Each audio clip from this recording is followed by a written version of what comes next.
So guys, let's discuss this question. Question is, each firm earns just the normal profits in case of perfect competition. Perfect competition market के case में हमें पता है there are large number of buyers and sellers. ये तो feature है and सबसे most common feature है ये परफेक्ट कंपटीशन मार्केट का कि there are large number of buyers and sellers. ठीक है। एंड जब large number of buyers and sellers होते हैं तो उस केस में हमें एक चीज देखने को मिलती है कि दीज बायर्स और मतलब दीज सेलर्स सेलर्स की बात करते हैं। ठीक है। These sellers earn normal profit.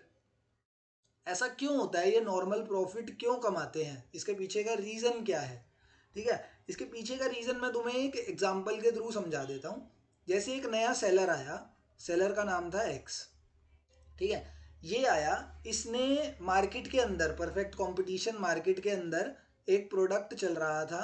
ठीक है। किस चीज़ का प्रोडक्ट है, मतलब परफेक्ट कंपटीशन मार्केट में प्रोडक्ट था soap.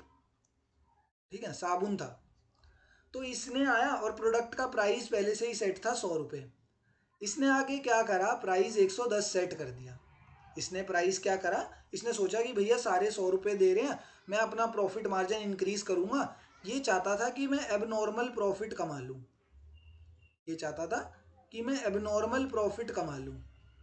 But you can understand from this example कि जब एक प्रोडक्ट का प्राइस 100 चल रहा है एंड परफेक्ट कंपटीशन मार्केट के अंदर कौन से प्रोडक्ट होते हैं, इसके अंदर होते हैं होमोजीनियस प्रोडक्ट्स।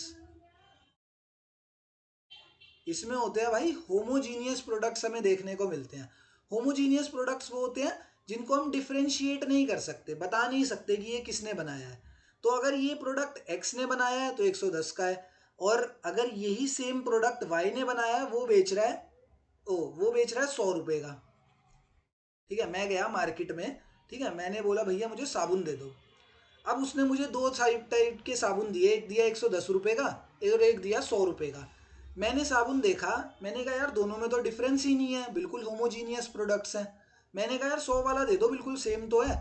तो जो ये वाला प्रोड्यूसर है जिसने सोचा कि मैं प्राइस इंक्रीज करके ज़्यादा प्रॉफिट कमा लूँ, उसकी सेल ही नहीं होगी। उसकी सेल ही नहीं होगी क्योंकि प्रोडक्ट तो सेम ही है ना। अगर इसके प्रोडक्ट में कुछ अच्छाई होती, क्या पता बहुत बढ़िया क्वालिटी का प्रोडक्ट है या ऐसा कुछ होता, तो शायद लोग खरीद भी लेते। But same type of product है, कुछ डिफरेंस नहीं है। तो जो इसने प्राइस इंक्रीज करके अब नॉर्मल प्रॉफिट कमाने की सोची, वो प्लान हो गया इसका फ्लॉप, और इसको दोबारा से वही प्रोडक्ट 100 रुपये में बेचना पड़ा। That's why due to large number of buyers and sellers. और दूसरा रीजन नॉर्मल प्रॉफिट का क्या होता है, due to the presence of homogeneous products in this market.